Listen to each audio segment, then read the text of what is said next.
आज मेरा विषय जो है, लेक्चर का जो विषय है वो बीए फर्स्ट ईयर के फर्स्ट पेपर का फर्स्ट यूनिट है, जिसमें मैं समाजशास्त्र का अर्थ, परिभाषा, प्रकृति, विषय वस्तु, विषय क्षेत्र, समाजशास्त्र का महत्व और उसके साथ ही समाजशास्त्र का उद्भव एवं विकास तथा समाजशास्त्र का अन्य सामाजिक विज्ञानों से क्या संबंध है, इसके विषय पर आपसे चर्चा करूंगी।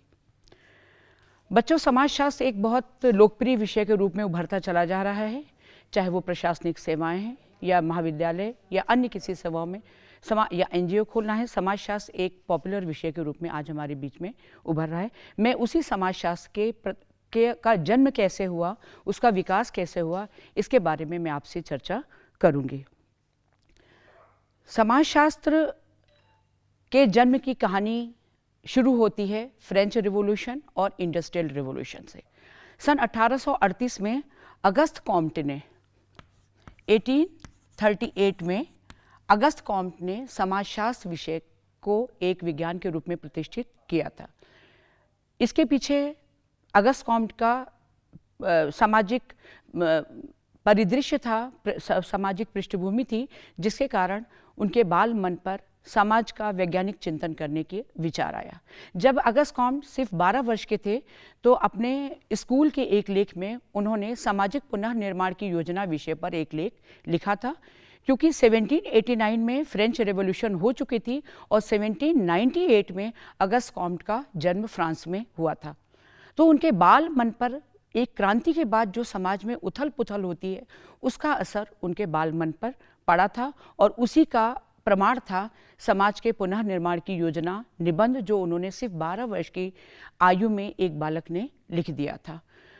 आगे आने पर उनका रुझान सामाजिक घटनाओं के अध्ययन की ओर हुआ। ऐसा नहीं था कि समाज का अध्ययन या सामाजिक क्रियाओं या सामाजिक इकाइयों का अध्ययन पहले नहीं होता था।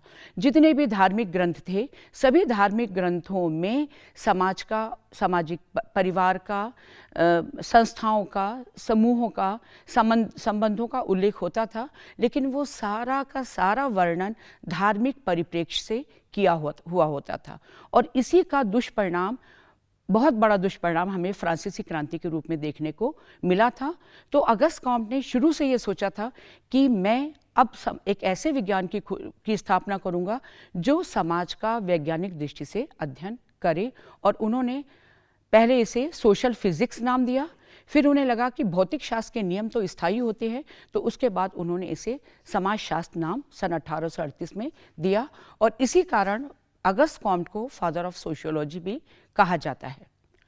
ये जो सोशियोलॉजी शब्द है बच्चों, ये जो सोशियोलॉजी शब्द है, ये दो शब्दों से मिलके बना है, सोशियो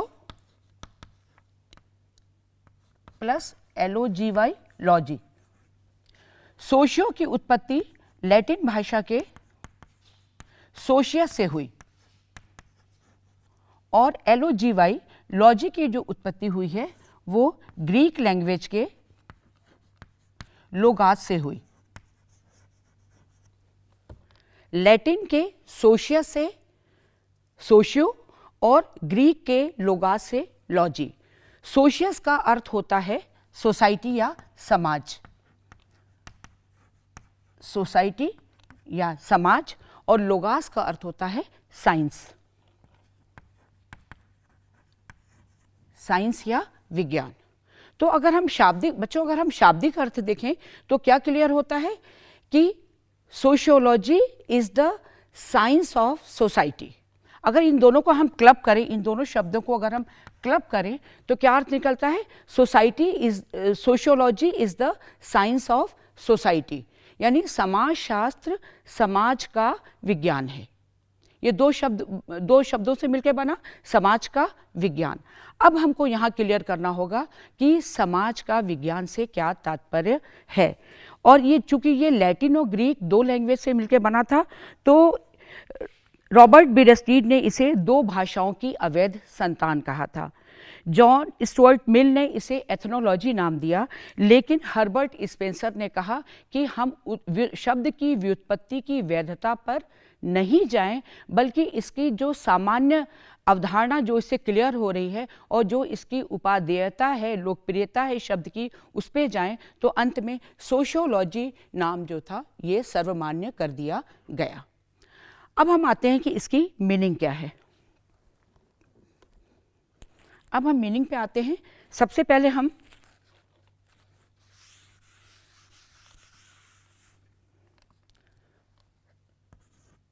सोसाइटी, जिसको हम समाज कहते हैं, और दूसरा साइंस, जो विज्ञान है। चूंकि ये सोशियो आपका इसी से बना है और ये लॉजी जो है इससे बना हुआ है, तो इन दोनों शब्दों पे अब हम जाते हैं कि समाज किसे कहते हैं और विज्ञान किसे कहते हैं। सामान्य बोलचाल में जब हम बच्चों से बात करते हैं, अपने विद्यार्थियों से बात करते हैं, तो वो समाज का उनको वैज्ञानिक अर्थ नहीं पता होता है। वो समाज मीन्स कोई भी जो जातिगत समूह होता है, जैसे फॉर एग्जाम्पल कायस्थ समाज, क्षत्रिय समाज, इस तरह के समाज को वो समाज कहते हैं, जबकि एक्चुअल में ये जातियां हैं, ये समाज नहीं है। समाज की जब हम बात करते हैं बच्चों, तो समाज सामाजिक संबंधों पर आधारित, सामाजिक संबंधों पर आधारित जो व्यक्तियों का समूह होता है उसे हम समाज कहते हैं। मैकाइवर की डेफिनेशन जो उन्होंने अपनी पुस्तक सोसाइटी में दी है वो बहुत ज़्यादा लोकप्रिय है। Society is the web of social relationship. समाज सामाजिक संबंधों का जाल है। अब हम बात इस जाल की करेंगे। ये जाल कहाँ से आता है, कैसे आता है कि जिससे हमारा समाज बन जाता है। मान के चलिए ए एक व्यक्ति है, बी एक व्यक्ति है, सी, डी, ई, एफ, ऐसे बहुत सारे व्यक्ति हैं जो ऐसे व्यक्ति मिल करके एक समूह का निर्माण करते हैं। हम एग्जाम्पल लेंगे अपने परिवार का। माँ है, पिता हैं, भाई बहन, दादा दादी, ये सब मिलकर के हमारे परिवार का निर्माण कर रहे हैं। ठीक उसी तरीके से हमारा कॉलेज है, प्रिंसिपल है, उसमें टीचर है, स्टूडेंट है, क्लरिकल स्टाफ है, ये है। तो ऐसे बहुत सारे व्यक्ति के सामाजिक संबंधों से एक समूह बनता है, दूसरा समूह बनता है, कई समितियां बनती हैं, समूह बनते हैं, और ये सब क्या होते हैं, सभी एक दूसरे से जुड़े होते हैं, इंटर कनेक्टेड होते हैं। चाहे वो हमारा परिवार हो, चाहे वो हमारा महाविद्यालय हो, या कोई भी समूह हो, सभी एक दूसरे से इंटर कनेक्टेड होते हैं। ऐसा नहीं कि ये समूह सिर्फ आपस में ही इंटर कनेक्टेड होते हैं, बल्कि एक समूह दूसरे समूह से भी कनेक्ट होता है। परिवार महाविद्यालय से कनेक्ट होता है, महाविद्यालय परिवार से कनेक्ट होता है। ऐसी समाज में बहुत सारी इकाइयाँ होती हैं। वो हमारी राजनीतिक समूह होते हैं, आर्थिक समूह होते हैं, धार्मिक समूह होते हैं, सांस्कृतिक समूह होते हैं, और सबके अंदर बहुत सारे लोग होते हैं, व्यक्ति होते हैं, और सारे व्यक्तियों के बीच में सामाजिक संबंध पाया जाता है, और ये समूह भी आपस में इंटर कनेक्टेड होते हैं। ये सारे के सारे समूह के अंदर जो व्यक्ति हैं वो आपस में एक दूसरे से अंतर संबंधित होते हैं, और ये अलग अलग जो समूह हमें समाज में देखने को मिलते हैं ये भी एक दूसरे से अंतर संबंधित होते हैं। और लेकिन एक चीज़ ध्यान रखिएगा बच्चों, ये जो संबंध होता है दो प्रकार का होता है, प्रत्यक्ष और अप्रत्यक्ष। जैसे हम अपने परिवार में रहते हैं तो हम अपने माता पिता भाई बहन से प्रत्यक्ष रूप से संबंधित हैं। हम बाज़ार में हैं, हम व्यापारी से ग्राहक प्रत्यक्ष संबंधित हैं। हम कॉलेज में हैं, स्कूल में हैं, स्टूडेंट और टीचर प्रत्यक्ष संबंधित है। लेकिन मैं आपको पढ़ा रही हूँ, हमारे और आपके बीच में कैसा संबंध है? अप्रत्यक्ष संबंध है। मैं आपको देख नहीं पा रही हूँ, लेकिन मैं सिखाने वाली हूँ और आप सीखने वाले हैं। तो इस प्रकार का संबंध हमारे बीच में पाया जाता है। तो समाज में जितने लोग हैं सभी एक दूसरे से डायरेक्टली या इनडायरेक्टली, प्रत्यक्ष या अप्रत्यक्ष रूप से एक दूसरे से संबंधित होते हैं, और यही प्रत्यक्ष और अप्रत्यक्ष सामाजिक संबंध समाज का निर्माण करता है।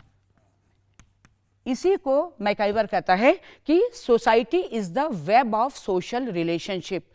सभी संबंध हमको दिखाई नहीं देते हैं। जो प्रत्यक्ष संबंध होते हैं वो हमें दिखाई देते हैं, जो अप्रत्यक्ष संबंध होते हैं वो हमें दिखाई नहीं देते हैं, लेकिन पूरा का पूरा विश्व एक दूसरे से डायरेक्ट और इनडायरेक्टली रिलेटेड है, और यही सामाजिक संबंध हमारे समाज का निर्माण करते हैं। और इस समाज के लिए कम से कम 2 व्यक्तियों का होना ज़रूरी है, और व्यापक पैमाने पर अगर हम देखें तो पूरा ग्लोबल सोसाइटी, जिसको हम वैश्विक समाज कहते हैं, वो अप्रत्यक्ष रूप से पूरा विश्व एक समाज है, जिसको हम मानव समाज भी कहते हैं। तो ये हो गई हमारे समाज की अवधारणा। समाजशास्त्र इसी समाज का अध्ययन करने वाला विज्ञान है। क्लियर हो गया बच्चों आपको समाज का अर्थ? अब हम आगे बढ़ते हैं। दूसरा शब्द है विज्ञान या साइंस। हमने आपको पहले बताया था sociology is the science of society. समाजशास्त्र समाज का विज्ञान है। समाज का अर्थ हमने पहले क्लियर कर लिया, और अब हम विज्ञान का अर्थ क्लियर करेंगे। विज्ञान का अगर हम संधि विच्छेद करते हैं बच्चों, तो वी प्लस ज्ञान है ना, ये संधि विच्छेद किया, वी प्लस ज्ञान। वी मीन्स विशिष्ट, ज्ञान मीन्स जानकारी, नॉलेज। किस ज्ञान को हम विशिष्ट कहेंगे ये ज़्यादा इम्पॉर्टेंट है। कोई भी ज्ञान सामान्य या विशिष्ट तब बनता है जब उसको प्राप्त करने में हम किस अध्ययन पद्धति का प्रयोग कर रहे हैं। विशिष्ट अध्ययन पद्धति द्वारा प्राप्त ज्ञान विज्ञान कहलाता है। ये हमेशा आप ध्यान रखिएगा। कोई भी ज्ञान अगर हम विशिष्ट अध्ययन पद्धति के द्वारा प्राप्त कर रहे हैं तभी उसे हम विज्ञान कहेंगे। जैसा कि कार्ल पियर्सन ने कहा है, समस्त विज्ञानों की एकता उसकी अध्ययन पद्धति में है, न कि विषय सामग्री में। तो 2 चीज़ें हैं बेटा विज्ञान के साथ जुड़ी हुई। एक है विषय सामग्री, कंटेंट, जिसका आप अध्ययन कर रहे हो, और जो सेकेंड चीज होती है अध्ययन करने की पद्धति, अध्ययन पद्धति। ये 2 चीजें हैं।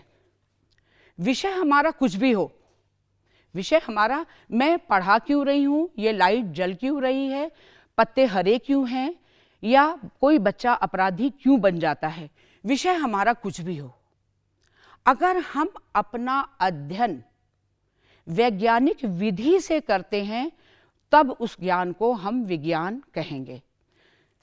अब वैज्ञानिक विधि क्या होती है, अध्ययन की पद्धति क्या होती है, उस पर हम जाएं तो जो अध्ययन की पद्धति जो है वैज्ञानिक, उसे कहते हैं जिसमें हम तथ्यों का अवलोकन, वर्गीकरण, विश्लेषण और निष्कर्ष, ये सबसे इंपॉर्टेंट स्टेप्स हैं किसी भी वैज्ञानिक पद्धति के। कौन कौन सा? अवलोकन द्वारा तथ्यों का संकलन, वर्गीकरण, विश्लेषण और उसके बाद निष्कर्ष निकालना।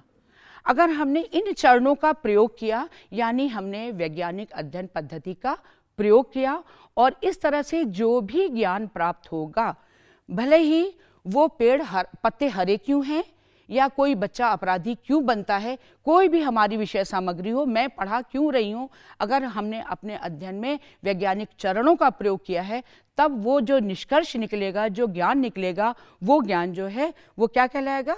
वैज्ञानिक कहलाएगा। तो ये 2 शब्द हमने देखा बच्चों, एक हमने विज्ञान देखा और दूसरा समाज देखा। समाजशास्त्र क्या है? समाजशास्त्र वही विज्ञान है जो मानवीय संबंधों पर आधारित समाज का वैज्ञानिक तरीके से अध्ययन करता है ना? क्लियर हो गया? यानी समाजशास्त्र वह विज्ञान है, अगर हम शाब्दिक अर्थ देखते हैं तो समाजशास्त्र वह विज्ञान है जो वैज्ञानिक तरीके से सामाजिक संबंधों का, सामाजिक संगठन का, सामाजिक व्यवस्था का अध्ययन करता है। तो ये तो हो गया शाब्दिक अर्थ। अब हम आ जाते हैं जो हमारा सेकेंड पार्ट है डेफिनेशन का, परिभाषा पे अब हम आते हैं कि अलग अलग समाजशास्त्रियों ने समाजशास्त्र की क्या परिभाषा दी है। तो सबसे पहले हम परिभाषा की बात करेंगे तो हम मैकाइवर एंड पेज की ही परिभाषा ले लें। मैकाइवर एंड पेज बहुत इंपॉर्टेंट सोशियोलॉजिस्ट हैं बच्चों, बुक का नाम है इनका सोसाइटी, और जो समाजशास्त्र के जो बेसिक कॉन्सेप्ट हैं उसके लिए ये बुक बहुत इंपॉर्टेंट है। और सोसाइटी में मैकाइवर ने क्या परिभाषा दी है, उन्होंने कहा है sociology is about social relationship, the network of relationship we call society. यानी समाजशास्त्र सामाजिक संबंधों के विषय में है और सामाजिक संबंधों के जाल को हम समाज कहते हैं। वही चीज़ जो बच्चों हमने आपको बताया था कि ये जो हमारा समाज है इसमें बहुत सारे लोग रहते हैं और ये सारे के सारे लोग जो हैं सभी एक दूसरे से डायरेक्टली इनडायरेक्टली रिलेटेड होते हैं और इनके रिलेशन से जो एक जाल बन रहा है, यही जाल जो है वो मैकाइवर क्या कहते हैं, यही जाल सोसाइटी है। और इसी सोसाइटी का वैज्ञानिक अध्ययन करने वाला जो विज्ञान है वो समाजशास्त्र है। ये तो हो गई मैकाइवर की डेफिनेशन। अब हम सेकेंड डेफिनेशन आ जाते हैं, जो फादर ऑफ सोशियोलॉजी हैं अगस्त कॉम्ट, उनकी डेफिनेशन पे आ जाते हैं। उन्होंने डेफिनेशन दी है समाजशास्त्र सामाजिक व्यवस्था और प्रगति का विज्ञान है। Auguste Comte father of sociology, बच्चों हमेशा याद रखिएगा कब की थी स्थापना उन्होंने, 1838 में समाजशास्त्र को एक विज्ञान के रूप में प्रतिष्ठित करने का काम किया था। उनकी बुक है पॉजिटिव फिलॉसफी, पॉजिटिव फिलॉसफी। और उन्होंने क्या डेफिनेशन दी अगस्त कॉम्ट ने, समाजशास्त्र सामाजिक व्यवस्था और प्रगति का विज्ञान है। क्या डेफिनेशन दी, समाजशास्त्र सामाजिक व्यवस्था और प्रगति का विज्ञान है। दो शब्दों पे हम फोकस करेंगे, एक उन्होंने लिया सामाजिक व्यवस्था, सोशल सिस्टम, और दूसरा उन्होंने लिया सामाजिक प्रगति, सोशल प्रोग्रेस। ये दो शब्द अगस्त कॉम्ट ने लिए थे अपनी डेफिनेशन में सोशियोलॉजी की। सामाजिक व्यवस्था यानी अगस्त कॉम्ट का कहना है कि ये समाज जो रन कर रहा है, समाज जो जीवित है, वो एक पूरा का पूरा सिस्टम है जिसमें विभिन्न समूह हैं, समितियां हैं, संस्थाएं हैं, सबके पद हैं, भूमिकाएं हैं, कुछ सामाजिक नियम हैं, परंपराएं हैं, नियंत्रण हैं, सब मिलकर के हमारी सामाजिक व्यवस्था को बनाए रखते हैं। और जब जिस समाज की सामाजिक व्यवस्था यानी वह स्थिति, वह दशा जहां मनुष्य की आवश्यकताओं की आसानी से पूर्ति होती रहती है। कब होती है पूर्ति, जब जितने भी व्यक्ति समाज में हैं सभी अपने पद के अनुरूप अपनी भूमिका का निर्वाह करते हैं, तो समाज में व्यवस्था बनी रहती है, हमारी आवश्यकताओं की पूर्ति होती रहती है। तो उन्होंने कहा कॉम्ट ने कि क्या है समाजशास्त्र, इसी सामाजिक व्यवस्था का अध्ययन करने वाला विज्ञान है।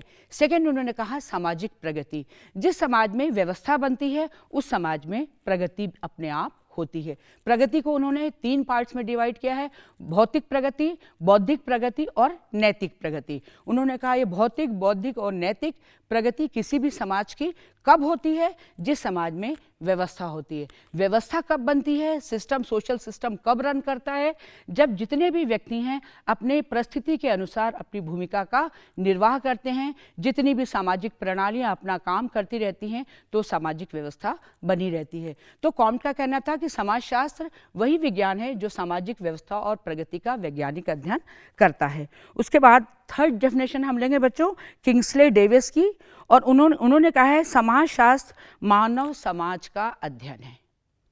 अब एक शब्द यहाँ आ जाएगा कि मानव समाज का अध्ययन करने वाला विज्ञान समाजशास्त्र है। देखिए समाज पशुओं में भी होता है, हमको ये नहीं मानना चाहिए कि पशुओं में समाज नहीं होता। हम किसी भी एरिया में, एक गाय है उसका बच्चा उससे दूर चला जाता है, माँ अलग गाय बोलती है, बच्चा चिल्लाता आता है, फिर दोनों एक दूसरे से मिल जाते हैं, है ना। तो ऐसा नहीं है कि पशुओं में समाज नहीं होता, लेकिन पशुओं का समाज उतना उन्नत समाज नहीं है और समाजशास्त्र पशुओं के समाज का अध्ययन नहीं करता है। वही चीज़ किंग्सले डेविस ने कही कि समाजशास्त्र मानव समाज का अध्ययन करने वाला विज्ञान है। तो बच्चों आप इस चीज़ का ध्यान रखिएगा कि समाजशास्त्र में पशुओं के समाज का नहीं बल्कि मानवीय समाज का अध्ययन किया जाता है। तो ये तो हो गई डेफिनेशन, और डेफिनेशन के आधार पर हमने मैकाइवर की डेफिनेशन देखी, हमने किंग्सले डेविस की डेफिनेशन देखी, हमने अगस्त कॉम्ट की डेफिनेशन देखी, और उस डेफिनेशन से बच्चों क्या क्लियर हुआ। सबसे पहला जो अर्थ निकला समाजशास्त्र का कि समाजशास्त्र एक विज्ञान है। जो सेकंड अर्थ निकलता है एक ऐसा विज्ञान जो सामाजिक संबंधों का अध्ययन करता है। थर्ड सिर्फ सामाजिक संबंधों का ही अध्ययन नहीं करता, बल्कि सामाजिक परिवर्तन, सामाजिक गतिशीलता, सामाजिक प्रगति का भी अध्ययन करने वाला विज्ञान है। फोर्थ, सामाजिक व्यवस्था कैसे जन्म लेती है, सामाजिक व्यवस्था के निर्माणक अंग कौन से होते हैं, परिस्थिति और भूमिकाएं कौन सी होती हैं, इन सब का अध्ययन करने वाला विज्ञान समाजशास्त्र है। तो सारी डेफिनेशंस पर अगर हम उसको संक्षेप में लें बच्चों, तो क्या क्लियर होगा? यानी समाजशास्त्र वह विज्ञान है जो सामाजिक संबंधों का वैज्ञानिक अध्ययन करता है, सामाजिक संरचना का अध्ययन करता है, सामाजिक इकाइयों के प्रकारों का अध्ययन करता है, सामाजिक प्रगति और परिवर्तन का अध्ययन करता है, सामाजिक संगठन का अध्ययन करता है तथा सामाजिक पूरा का पूरा सामाजिक प्रगति का अध्ययन करने वाला, वैज्ञानिक तरीके से अध्ययन करने वाला विज्ञान है। और वैज्ञानिक तरीका हमने आपको बताया था कि वह विज्ञान वह होता है जो अवलोकन, वर्गीकरण, विश्लेषण और उसके बाद निष्कर्ष निकाले, उसे हम विज्ञान कहते हैं। यानी समाजशास्त्र में जो भी अध्ययन किया जाता है वो काल्पनिक नहीं होता, या हम कमरे में बैठे बैठे कुछ भी निष्कर्ष नहीं निकालते, या दूसरों के द्वारा सुनी हुई बातों पर हम निष्कर्ष नहीं निकालते, बल्कि अपनी आंखों से देखने के बाद ही, वर्गीकरण और विश्लेषण करने के बाद ही हम कुछ भी सामाजिक निष्कर्ष निकालते हैं। इस रूप में समाजशास्त्र समाज का अध्ययन करने वाला विज्ञान है। बच्चों, ये तो हो गया समाजशास्त्र का अर्थ और परिभाषा। अब हम सेकेंड उस पर हमने मीनिंग एंड डेफिनेशन देख ली, और अब हम आते हैं समाजशास्त्र का नेचर, समाजशास्त्र की प्रकृति। जब हम किसी मनुष्य के नेचर की बात करते हैं, तब हम उसका स्वभाव देखते हैं कि उसका व्यवहार, दूसरों के साथ व्यवहार करने का तरीका कैसा होता है ना। लेकिन जब हम किसी विज्ञान के नेचर की बात करते हैं, तो हमको ये देखना पड़ता है कि उसका अध्ययन करने का तरीका कैसा है, क्या वो वैज्ञानिक है या नहीं। यानी कोई भी शास्त्र जो है या कोई भी सब्जेक्ट जो है वो किस प्रकार का अध्ययन करता है, उसको हम उस सब्जेक्ट का नेचर कहते हैं, प्रकृति कहते हैं। तो अब हम सोशियोलॉजी के जब हम नेचर की बात करेंगे बच्चों, तो हमको यही देखना पड़ेगा कि क्या सोशियोलॉजी साइंस है या नहीं, साइंस है या नहीं। अगर समाजशास्त्र एक विज्ञान है तो हम कहेंगे समाजशास्त्र की प्रकृति वैज्ञानिक है, और अगर हमको उसमें कहीं कुछ कमी दिखाई देगी तो हम कहेंगे कि समाजशास्त्र की प्रकृति वैज्ञानिक नहीं है। लेकिन इसको चेक करने से पहले हमको क्या करना होगा कि पहले हम विज्ञान को हमें देखना होगा कि आखिर में विज्ञान होता क्या है, विज्ञान की क्या विशेषताएं होती हैं, और विज्ञान की विशेषताओं की जो कसौटी है उसी पे जब हम समाजशास्त्र को रखेंगे तो हमें ये क्लियर हो जाएगा कि क्या समाजशास्त्र भी विज्ञान है अथवा नहीं। तो सबसे पहले हम विज्ञान की विशेषताएं देखते हैं। पहली विशेषता होती है कि अध्ययन हेतु वैज्ञानिक प्रविधियों का प्रयोग, अध्ययन हेतु वैज्ञानिक प्रविधियों का प्रयोग। किसी भी विषय में, चाहे वो साइंस हो या ह्यूमैनिटीज़ हो, अध्ययन करने के लिए, रिसर्च करने के लिए बहुत सारी टेक्निक्स होती हैं, प्रविधियाँ होती हैं, उनका प्रयोग विज्ञान करता है। जैसे ह्यूमैनिटीज़ में आप देखिए ऑब्जर्वेशन मेथड है, क्वेश्चनायर मेथड है, शेड्यूल मेथड है, सोशियोमेट्री है, सर्वे है, ऐसे बहुत सारी सोशल रिसर्च की, डाटा कलेक्शन की बहुत सारी टेक्निक्स है। हमको ये देखना है, अब हम सोशियोलॉजी को इस पॉइंट पे चेक करेंगे कि क्या समाजशास्त्र अपने अध्ययन में साइंटिफिक टेक्निक्स का प्रयोग करता है या नहीं। बच्चों, अभी आप फर्स्ट ईयर में हो, जब आप आगे की क्लासेस में जाओगे आपको सामाजिक अनुसंधान का पूरा एक पेपर पढ़ाया जाएगा, तब आपको क्लियर होगा कि सामाजिक घटनाओं का जो भी स्टडी समाजशास्त्र में की जाती है वो कोई भी कल्पना पर आधारित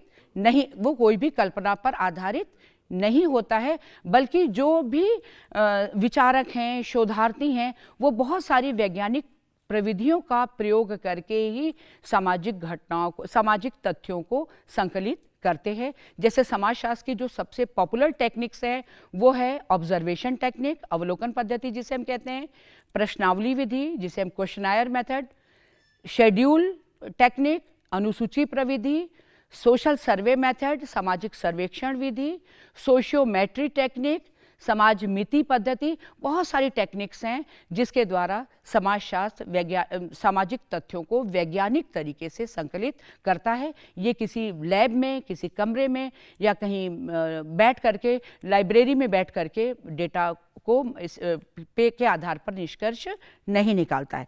तो पहली जो विशेषता विज्ञान की होती है, सोशल रिसर्च साइंटिफिक टेक्निक्स का प्रयोग करना। तो इस कसौटी पे जब हमने सोशियोलॉजी को देखा तो क्या पाए कि समाजशास्त्र में वैज्ञानिक प्रविधियों का प्रयोग किया जाता है, अतः समाजशास्त्र की प्रकृति वैज्ञानिक है। सेकंड है अवलोकन द्वारा तथ्यों का संकलन करना।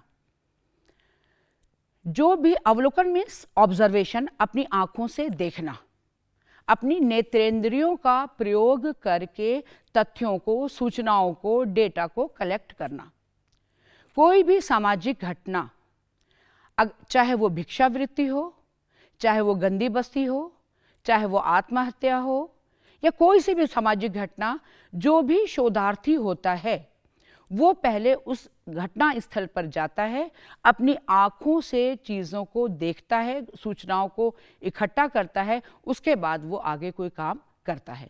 तो जिस तरह से जो प्राकृतिक विज्ञान है उनमें हम लैब में चीज़ों को ऑब्जर्व करते हैं, ठीक उसी तरीके से सोशियोलॉजी में जो भी घटना होती है उसको हम घटना स्थल पे जाते हैं, और जाने के बाद चाहे वो हम निर्धनता का अध्ययन कर रहे हों, चाहे हम बेरोजगारी का अध्ययन कर रहे हों, चाहे हम लैंगिक असमानता का अध्ययन कर रहे हों, हम लेबोरेटरी में बैठे बैठे या लाइब्रेरी में बैठे बैठे हम कोई भी निष्कर्ष नहीं निकालते हैं, बल्कि हम उस स्थल पर जाते हैं और अवलोकन करते हैं, ऑब्जर्वेशन करते हैं, और वहाँ से हम डेटा कलेक्ट करके लाते हैं। तो इस रूप में समाजशास्त्र की प्रकृति वैज्ञानिक है। थर्ड है तथ्यों का वर्गीकरण एवं विश्लेषण। जो भी डेटा हम कलेक्ट करके लाते हैं, वैज्ञानिक पद्धति में क्या होता है कि उनको फिर क्लासिफाइड कर दिया जाता है।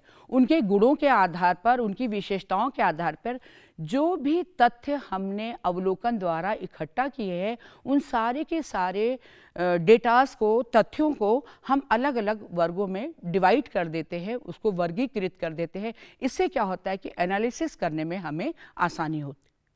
तो जब हम क्लासिफिकेशन कर देते हैं तो अलग अलग, जैसे मान के चलिए आय के आधार पे हमने अलग क्लासिफाइड कर दिया, जाति के आधार पे अलग क्लासिफाइड कर दिया, एजुकेशन के आधार पे हमने अलग कर दिया, निवास क्षेत्र के आधार पे हमने अलग कर दिया, ओपिनियन के आधार पे हमने अलग कर दिया। तो ये वर्गीकरण कहलाता है। ये सूचनाएं कहाँ से आती हैं? हम घटनास्थल पे गए और घटनास्थल पर जाने के बाद हमने अवलोकन किया, और अवलोकन करके हमने तथ्यों का संकलन किया, वर्गीकरण कर दिया, और वर्गीकरण के बाद फिर हम विश्लेषण करते हैं कि इस ये चीज़ है, या ये ऐसी घटना है, या ये ऐसी सूचनाएं हैं, या ऐसा तथ्य है। तो तथ्यों का वर्गीकरण और विश्लेषण करना, और विश्लेषण के बाद जाकर के हम निष्कर्ष निकालते हैं। तो इस रूप में समाजशास्त्र की प्रकृति वैज्ञानिक है। फिर उसका नेक्स्ट है क्या है का अध्ययन। कोई भी विज्ञान क्या होना चाहिए, क्या अच्छा है, क्या अच्छा नहीं है, ऐसी आदर्शात्मक बातें नहीं करता है, और समाजशास्त्र भी ऐसी आदर्शात्मक बातें नहीं करता, बल्कि क्या है का वर्णन। अगर हम बेरोजगारी का अध्ययन कर रहे हैं तो बेरोजगारी की क्या स्थिति है, अगर हम लैंगिक असमानता की बात कर रहे हैं तो लैंगिक असमानता क्या है, किस रूप में हमको अवलोकन के द्वारा, किस रूप में किसी स्पेशल एरिया में जो हमारा अध्ययन क्षेत्र था, उस अध्ययन क्षेत्र में हम गए और वहाँ पर हमने इस तरह से लैंगिक असमानता देखी। तो क्या है का अध्ययन समाजशास्त्र में किया जाता है, क्या होना चाहिए, क्या नहीं होना चाहिए, ऐसी आदर्शात्मक बातें समाजशास्त्र में भी नहीं की जाती जैसा प्राकृतिक विज्ञानों में होता है। तो इस रूप में भी समाजशास्त्र की प्रकृति वैज्ञानिक है। फिर कार्य कारण संबंधों की व्याख्या, cause effect explanation. Cause effect, किसी भी क्रिया के पीछे कोई ना कोई कारण होता है, बिना कारण के हम कोई काम नहीं करते हैं, और जो हम क्रिया करते हैं उसका कुछ न कुछ हमारे ऊपर, समाज के ऊपर प्रभाव भी पड़ता है।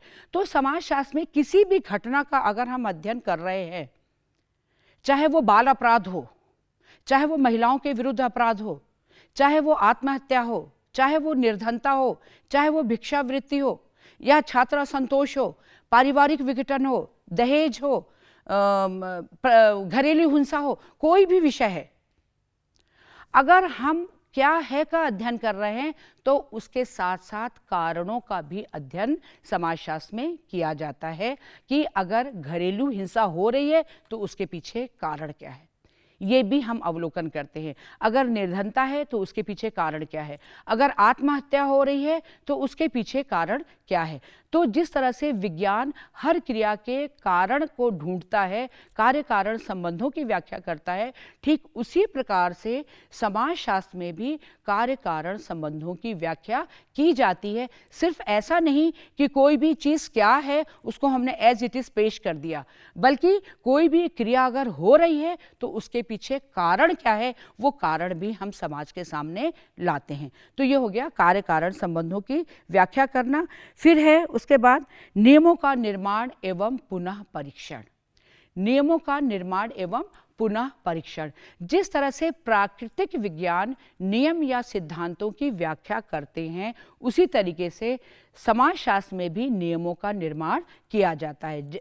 फॉर एग्जाम्पल कि अगर माँ और पिता दोनों अशिक्षित हैं, निर्धन हैं, सुबह से ही घर से बाहर चले जाते हैं और तो बच्चा जो है खाली समय में उसके ऊपर किसी प्रकार का नियंत्रण नहीं है, तो बच्चा अगर गंदी बस्ती में रह रहा है, स्कूल नहीं जा रहा है, तो वो बाल अपराधी बनेगा।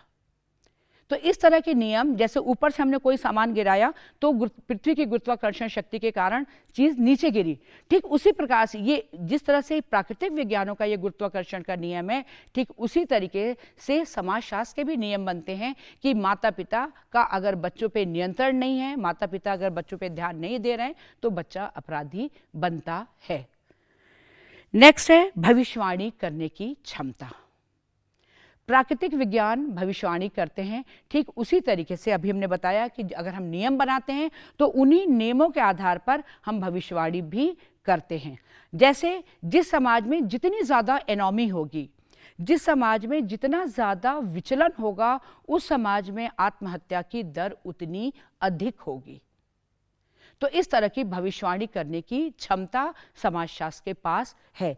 तो ये सारे बिंदु बच्चों हमने देखे और इन बिंदुओं से क्या स्पष्ट हुआ कि जिस तरह से प्राकृतिक विज्ञान अपनी अध्ययन पद्धति में जिन चरणों का, जिन स्टेप्स का प्रयोग करते हैं, उन्हीं चरणों का प्रयोग समाजशास्त्र भी अपने अध्ययन में करता है। अतः समाजशास्त्र भी एक विज्ञान है, लेकिन प्राकृतिक विज्ञान ना होकर के ये सामाजिक विज्ञान है। अब सवाल उठता है कि समाजशास्त्र की प्रकृति अगर वैज्ञानिक है तो कुछ उसके ऊपर आक्षेप भी लगाए जाते हैं, कुछ इल्ज़ाम भी लगाए जाते हैं कि नहीं, समाजशास्त्र एक विज्ञान नहीं है। आक्षेप क्या होते हैं कि समाजशास्त्र, सामाजिक घटनाएं बहुत जटिल होती हैं, सामाजिक घटनाओं का मापन संभव नहीं होता है, सामाजिक घटनाओं की सटीक भविष्यवाणी नहीं हो सकती है, समाजशास्त्र के पास अपनी प्रयोगशाला नहीं है। तो बच्चों, इन आरोपों का भी हम खंडन करेंगे। उन्होंने आरोप लगाए जाते हैं कि समाजशास्त्र के पास प्रयोगशाला नहीं है।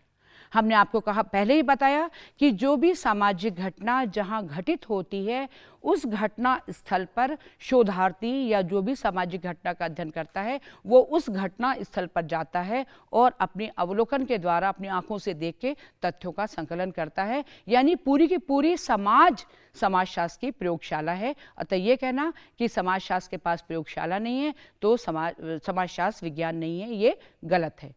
फिर उन्होंने कहा सामाजिक घटनाएं जटिल होती हैं। कोई चीज़ जटिल कब होती है बच्चों? जब तक हमें वो चीज़ समझ में नहीं आती है। जब हम छोटे थे हमको ABCD बहुत टफ लगती थी, हम बड़े हुए अब हमको सेंटेंस बनाना और अल्फ़ाबेट हमको बहुत आसान लगने लगे। तो कोई चीज़ जब तक हम सीखते नहीं है वो चीज़ हमें कठिन लगती है। ठीक वही चीज़ समाजशास्त्र के साथ है। समाजशास्त्र अभी सारे विज्ञानों के, अगस्त काम्ट को आप लोग आगे चल के पढ़िएगा, उन्होंने विज्ञानों का संस्तरण एक थ्योरी दी है और उसमें उन्होंने 6 विज्ञान लिए हैं, जिसमें गणित है, खगोल शास्त्र है, भौतिक शास्त्र है, रसायन शास्त्र है, प्राणी शास्त्र है। उसी कैटेगरी में उन्होंने समाजशास्त्र को भी रखा है और क्लियर कर दिया है कि समाजशास्त्र भी इसी श्रेणी का विज्ञान है, लेकिन नया विज्ञान है। चूंकि समाजशास्त्र अभी एक नया विज्ञान है, इसलिए घटनाओं का अध्ययन या घटनाओं का विश्लेषण करना हमें थोड़ा कठिन लगता है। लेकिन बहुत सारी टेक्निक्स ऐसी आ गई हैं, अनुमापन प्रविधियां आ गई हैं, जैसे सोशियोमेट्री की हमने बात करी थी, बोगार्डस लिकर्ट की स्केल आ गई है। ऐसी बहुत सारी प्रविधियां आ गई हैं जिनकी वजह से सामाजिक घटनाओं की जटिलता अब कम होने लगी है, संबंधों का आकलन हम आसानी से करने लगे हैं। फिर कहते हैं भविष्यवाणी करने की क्षमता नहीं है। तो क्या जो मौसम की जो भविष्यवाणियां की जाती हैं तो वो क्या बिल्कुल सटीक भविष्यवाणी होती है? उसमें कहीं ना कहीं आपको कमी दिखाई देती है। ठीक उसी तरीके से 100% सटीक भविष्यवाणी समाजशास्त्र भी नहीं करता है, लेकिन वो एक अनुमान लगा देता है कि अगर इस तरह की परिस्थितियां अगर उत्पन्न होंगी तो इस तरह की सामाजिक घटना जन्म लेगी। फिर कहा जाता है कि सामाजिक घटनाएं परिवर्तनशील होती हैं। तो क्या प्राकृतिक घटनाएं परिवर्तनशील नहीं हैं? क्या हमारा एटमॉस्फेयर बदल नहीं रहा है? क्या हमारा पानी की जो संरचना है वो बदल नहीं रही है? बहुत सारी नई चीज़ें क्या जन्म नहीं ले रही हैं प्रकृति में? लेकिन उसके बाद भी हम प्राकृतिक घटनाओं का अध्ययन करते हैं। ठीक उसी तरीके से अगर हमारे सामाजिक संबंध बदल रहे हैं, समूह और संस्थाएं बदल रही हैं, हमारे आदर्श बदल रहे हैं, तो समाजशास्त्रियों का ये कर्तव्य है, ये जिम्मेदारी है कि वो इन बदलती हुई परिस्थितियों में नए नए शोध करके नए निष्कर्ष निकालें और जनता के सामने लाएं। तो ये क्या क्लियर हुआ कि जो भी आरोप लगाए गए हैं समाजशास्त्र की वैज्ञानिक प्रकृति को लेकर के, वो सारे के सारे आरोप निराधार हैं। प्राकृतिक विज्ञानों के भांति समाजशास्त्र भी एक विज्ञान है, लेकिन किस प्रकार का विज्ञान है ये रॉबर्ट बीरस्टीड ने बताया है। उन्होंने बताया कि समाजशास्त्र एक विज्ञान तो है, लेकिन कैसा विज्ञान है? किसने बताया? रॉबर्ट बीरस्टीड ने। उन्होंने कहा समाजशास्त्र एक सामाजिक विज्ञान है, न कि प्राकृतिक विज्ञान। सेकंड कहा समाजशास्त्र प्रत्यक्ष विज्ञान है, न कि आदर्शात्मक विज्ञान। प्रत्यक्ष विज्ञान मीन्स बच्चों, यानी जो हमें सामने दिखाई दे रहा है हम उसको एज इट इज हम प्रेजेंट कर देते हैं। हम आदर्शात्मक व्याख्या किसी भी घटना की नहीं करते। फिर उन्होंने कहा समाजशास्त्र एक विशुद्ध विज्ञान है, न कि व्यवहारिक विज्ञान। यानी जो भी घटना है उस घटना के पीछे कारण क्या है, उसका क्या इफेक्ट सोसाइटी के ऊपर पड़ रहा है, वो सारी की सारी चीज़ें हम एज इट इज़ निकाल के पब्लिक के सामने, समाज के सामने रख देते हैं। उसमें सुधार लाना, उसके जो हमारे नियोजक होते हैं, जो हमारे समाज सुधारक होते हैं, जो हमारे प्रशासक होते हैं, ये उनकी जिम्मेदारी होती है कि जो विशुद्ध समाजशास्त्रीय निष्कर्ष शोधार्थी ने समाज के सामने रखा है वो उसके हिसाब से फिर व्यवहारिक कार्य योजना बना करके उस चीज़ में उस लक्ष्य को पाने का प्रयत्न करे। फिर उसके बाद उन्होंने कहा तुलनात्मक रूप से अमूर्त विज्ञान है, न कि मूर्त विज्ञान। देखो बच्चों, अमूर्त विज्ञान क्यों हम कहते हैं समाजशास्त्र को? हमने आपको पहले बताया था कि समाजशास्त्र सामाजिक संबंधों का अध्ययन करने वाला विज्ञान है। सामाजिक संबंध दिखाई नहीं देते, सामाजिक संबंधों को हम महसूस करते हैं। जैसे हम अपने परिवार में होते हैं, हमको अपनी माँ, पिता, भाई, बहन सब दिखते हैं, व्यक्ति दिखता है, लेकिन वो सामाजिक संबंध नहीं दिखते। तो इन्हीं अमूर्त सामाजिक संबंधों का अध्ययन चूंकि समाजशास्त्र करता है, इसलिए समाजशास्त्र को अमूर्त विज्ञान कहा जाता है। फिर है सामान्यीकरण का विज्ञान है, न कि विशिष्टीकरण का विज्ञान। ये भी बहुत इंपॉर्टेंट है। अर्थशास्त्र, राजनीति शास्त्र, मनोविज्ञान जैसे अन्य जो भी विज्ञान हैं, सब समाज के किसी एक विशिष्ट पहलू का अध्ययन करते हैं, लेकिन वो सारे पहलू अल्टीमेटली जाकर के किसको प्रभावित करते हैं? हमारे सामाजिक संबंधों को प्रभावित करते हैं। चूंकि सामाजिक संबंधों को ये सारे के सारी चीज़ें प्रभावित करती हैं, इसीलिए समाजशास्त्र को हम क्या कहते हैं? सामान्य विज्ञान कहते हैं, न कि विशिष्ट विज्ञान। इस चीज़ का ध्यान रखिएगा हमेशा कि समाजशास्त्र वह विज्ञान है जो हर उस घटना का अध्ययन करता है जो हमारे सामाजिक संबंधों को प्रभावित करती है। फिर उन्होंने कहा समाजशास्त्र, रॉबर्ट बीरस्टीड ने जो उसकी प्रकृति बताई, उन्होंने कहा समाजशास्त्र तार्किक एवं प्रयोग सिद्ध विज्ञान है। यानी जो भी निष्कर्ष समाजशास्त्र में निकाला जाता है उसको आप तार्किक आधार पर उसकी व्याख्या कर सकते हैं। अगर हम वैयक्तिक विघटन की बात करते हैं, कोई बच्चा डिप्रेशन में है, कोई अपने माता पिता से दूर रह रहा है या माता पिता के साथ हिंसा कर रहा है या किसी महिला के साथ भेदभाव किया जा रहा है, तो आप उसको तर्क के आधार पर, चूंकि ये स्थितियां हैं, इस कारण इस तरह की घटना घटित हो रही है, तो तार्किकता पाई जाती है समाजशास्त्र में और प्रयोग सिद्ध विज्ञान है। और इसको आप एक्सपेरिमेंट के रूप में आप उसको कहीं और टेस्ट भी कर सकते हो। जैसे हम हाइपोथेसिस बनाते हैं और बाद में उस हाइपोथेसिस को हम टेस्ट करते हैं, तो उसी प्रकार से समाजशास्त्र को हम कह सकते हैं कि समाजशास्त्र में जो भी निष्कर्ष निकाले जाते हैं उनकी टेस्टिंग भी पॉसिबल है। तो बच्चों, ये हमने क्या देखा? हमने समाजशास्त्र का अर्थ देख लिया, परिभाषा देख लिया और हमने समाजशास्त्र की प्रकृति देख ली। अब हम आ जाते हैं समाजशास्त्र का सब्जेक्ट मैटर या समाजशास्त्र की विषय वस्तु। विषय वस्तु की जब हम बात करेंगे बच्चों, तो समाजशास्त्र एक बहुत बड़ा विज्ञान हो गया जिसके बहुत सारे पहलुओं का अध्ययन करता है ना। अब हमको ये देखना है कि अब समाजशास्त्र सामाजिक घटनाएं जो हैं, आर्थिक पक्ष भी उसका हो सकता है, उसका राजनीतिक पक्ष भी हो सकता है, उसका धार्मिक पक्ष भी हो सकता है, उसका वैधानिक पक्ष भी हो सकता है। अब समाजशास्त्र अपने अध्ययन में किन विषयों का अध्ययन करे, किसका अध्ययन नहीं करे, तो समाजशास्त्रियों ने समाजशास्त्र के सब्जेक्ट मैटर को, जो विषय वस्तु है, सब्जेक्ट मैटर है, उसको सीमाओं में बांधने की कोशिश की है सब्जेक्ट मैटर को। सबसे पहले हम आ जाएंगे जो हमारे फादर ऑफ सोशियोलॉजी हैं, अगस्ट कॉम्ट। अगस्ट कॉम्ट ने क्या बताया है कि समाजशास्त्र की विषय वस्तु क्या होनी चाहिए। ये फ्रांसीसी विचारक थे बच्चों, अगस्ट कॉम्ट, और फ्रांस के मॉन्टपेलियर नामक स्थान पर इनका जन्म हुआ था। बहुत ही कुशाग्र बुद्धि के थे और ये फादर ऑफ सोशियोलॉजी भी कहे जाते हैं। इनका जो टाइम था 1798 से 1857, 1798 टू 1857। अगस्ट कॉम्ट ने समाजशास्त्र की विषय वस्तु को दो भागों में बांटा है। एक उन्होंने लिया है सामाजिक स्थिति शास्त्र, सोशल स्टैटिस्टिक्स, सामाजिक स्थिति शास्त्र, और लिया है सोशल डायनामिक्स, सामाजिक गति शास्त्र, डायनामिक्स।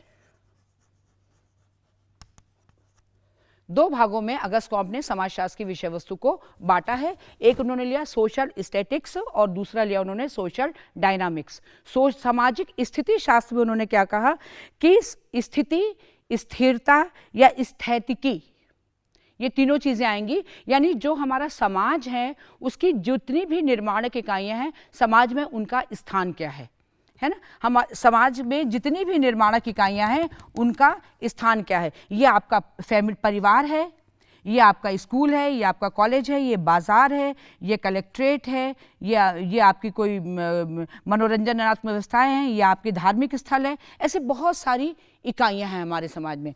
तो अगस्ट कॉम्ट का कहना है कि जो सोशल स्टैटिक्स है, सामाजिक स्थितिकी है या सामाजिक स्थिति शास्त्र है, वो क्या बताएगा कि समाज की निर्माणक इकाइयां कौन कौन सी होती हैं, उनका क्या स्थान होता है, और साथ साथ ये सारी इकाइयां एक दूसरे के साथ किस प्रकार से क्रिया प्रतिक्रिया करती हैं। तो ये कहलाता है सोशल स्टैटिक्स या सामाजिक स्थितिकी या सामाजिक स्थिति शास्त्र। और दूसरा उन्होंने लिया है सोशल डायनामिक्स या सामाजिक गति शास्त्र। गति, जैसा कि नाम से स्पष्ट है, मोबिलिटी की बात हम कर रहे हैं। समाज कोई एक स्थिर अवधारणा नहीं है, समाज ऐसी कोई स्थिर अवधारणा नहीं है, बल्कि ये जो इकाइयां हैं इनके पद, इनकी भूमिकाओं में निरंतर परिवर्तन होता रहता है। इसी प्रकार से समाज हमारा आगे बढ़ता है। आप परिवार का रूप आज से 200 साल पहले बच्चों, अगर या 100 साल पहले आप अपने पेरेंट्स से पूछिए, अपनी दादी नानी से पूछिए, वो परिवार की भूमिका, परिवार का स्थान, महिलाओं की भूमिका, पुरुषों की भूमिका, आपसी संबंधों की बात करेंगे। और आज आप अपना परिवार देखिए, यानी आवश्यकता के अनुसार समाज में परिवर्तन होते रहते हैं। और ये परिवर्तन किसको जन्म देता है? ये गतिशीलता को जन्म देता है, और ये गतिशीलता किसी भी समाज के विकास और प्रगति के लिए ज़रूरी होती है। अब हम सेकेंड आ जाते हैं इमाइल दुर्खिम। अब हम आ जाते हैं इमाइल दुर्खिम पे। दुर्खीम ने समाजशास्त्र की विषय वस्तु को सामाजिक स्वरूप शास्त्र, सामाजिक शरीर शास्त्र और सामान्य समाजशास्त्र में डिवाइड किया है। उसी तरह से मैक्स वेबर हैं। मैक्स वेबर ने समाजशास्त्र की विषय वस्तु को सामाजिक क्रियाओं का अध्ययन करना ही समाजशास्त्र की विषय वस्तु बताया है। ये तो हो गए बच्चों समाजशास्त्र की विषय वस्तु। और अब हम आ जाते हैं समाजशास्त्र के विषय क्षेत्र पे। समाजशास्त्र का विषय क्षेत्र को लेकर के समाजशास्त्रियों में एक मत नहीं है। समाजशास्त्र के विषय क्षेत्र को उन लोगों ने दो भाग में डिवाइड किया है। एक उन्होंने लिया है स्वरूपात्मक संप्रदाय और दूसरा लिया है समन्वयात्मक संप्रदाय। ये दो स्कूल हमारे हैं सोशियोलॉजी के सब्जेक्ट स्कोप को लेकर के, एक स्वरूपात्मक संप्रदाय और दूसरा समन्वयात्मक संप्रदाय। ये दो संप्रदाय मीन्स दो स्कूल हैं। तो जो स्वरूपात्मक संप्रदाय है इसके जो फॉलोअर्स हैं वो हैं जॉर्ज सिमेल, वीरकांत, टॉनीज और मैक्स वेबर। और जो समन्वयात्मक संप्रदाय है उसके जो फॉलोअर्स हैं पिट्रिम सोरेकिन, दुर्खीम और हाबहाउस। बच्चों जैसा कि देखो नाम से स्पष्ट है, स्वरूपात्मक संप्रदाय।